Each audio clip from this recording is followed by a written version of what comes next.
Assalamualaikum warahmatullahi wabarakatuh. Pagi ni berjumpa lagi dengan saya, May Nadia, dalam sembang-sembang Ramadan kita. Okey, hari ni, pagi yang mulia ni, saya nak berbicara tentang hutang. Apa saya nak berbicara tentang hutang? Sebab pagi ni saya ada baca pada muka surat 48 daripada surah Al-Baqarah, ayat yang ke-282.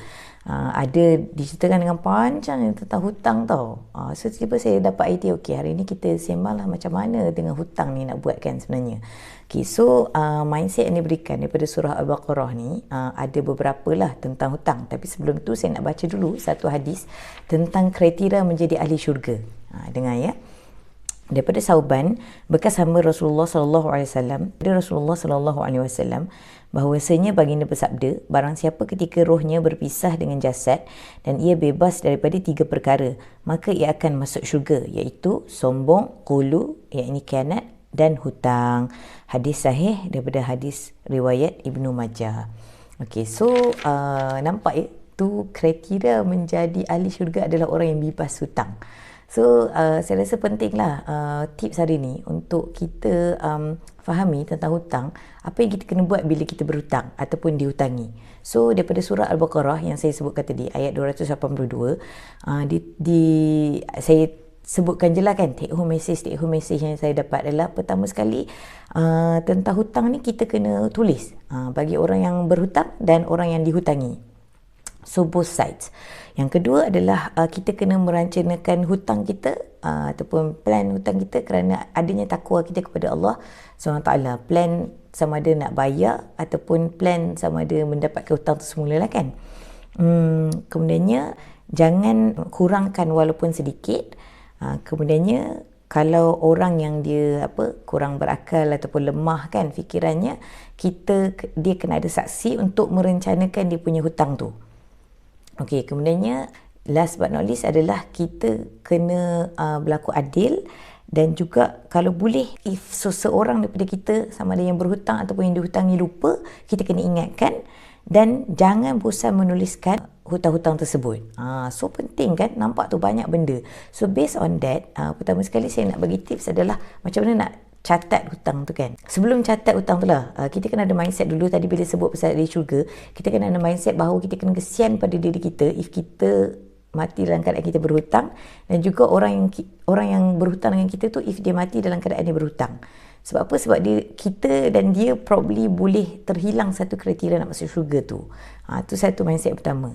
Dua mindset lah basically kan. Kemudiannya daripada ayat yang surah Al-Baqarah tu, apa yang kita nak buat kan berdasarkan hutang ni. Yang pertamanya bila kita nak catat tu, macam mana kita nak catatkan?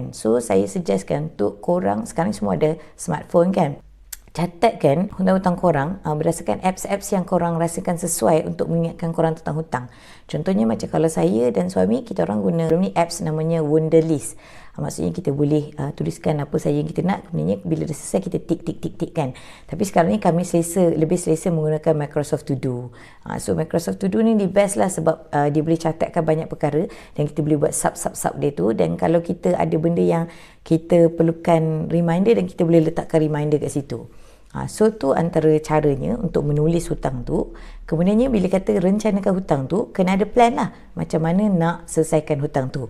Tak kisahlah sama ada hutang tu kecil-kecil macam 10 sen ke apa ke, sampailah hutang-hutang yang besar macam hutang loan student kita, hutang-hutang kereta, rumah dan sebagainya kan. Kalau kita ada peluang dan ada kelapangan, ada duit lebih, kalau kita boleh bayar lebih, bayarlah lebih kan. Supaya cepat-cepat kita dapat selesaikan. Saya rasa antara rencana yang paling baik adalah bila kita ada mindset untuk cepat selesaikan hutang ataupun untuk tak berhutang jika kita boleh. Macam tu dah kan. Dan kemudiannya orang Melayu kita ni selalunya segan kan tentang hutang ni. Maksudnya kalau nak minta hutang tu segan. Tapi kalau nak berhutang tu kurang segan sikit kan. Tak adalah, gurau-gurau je. Tapi nak katakan part segan tu, saya rasa kita kena kurang ke culture tu, sebab itu adalah satu mindset yang tak tepat lah tentang hutang ni. Sebab kalau boleh kita nak orang yang kita ni cepat-cepat selesai hutang, dan orang yang berhutang dengan kita pun cepat-cepat selesaikan hutang. Dengan tu kita kena jangan seganlah untuk meminta. Dan kalau saya sendiri, saya suka bila saya berhutang, saya minta orang yang saya berhutang dengan tu, saya kata macam, kalau boleh tolong ingatkan saya ya, sebab saya takut saya terlupa. Kalau saya terlupa, sila kejar saya untuk hutang saya. So itu antara saya rasa tips yang sangat baguslah untuk mengurangkan rasa segan di kalangan kita ketika kita berhutang dan orang yang nak minta kita berhutang tu nak minta hutang dengan kita.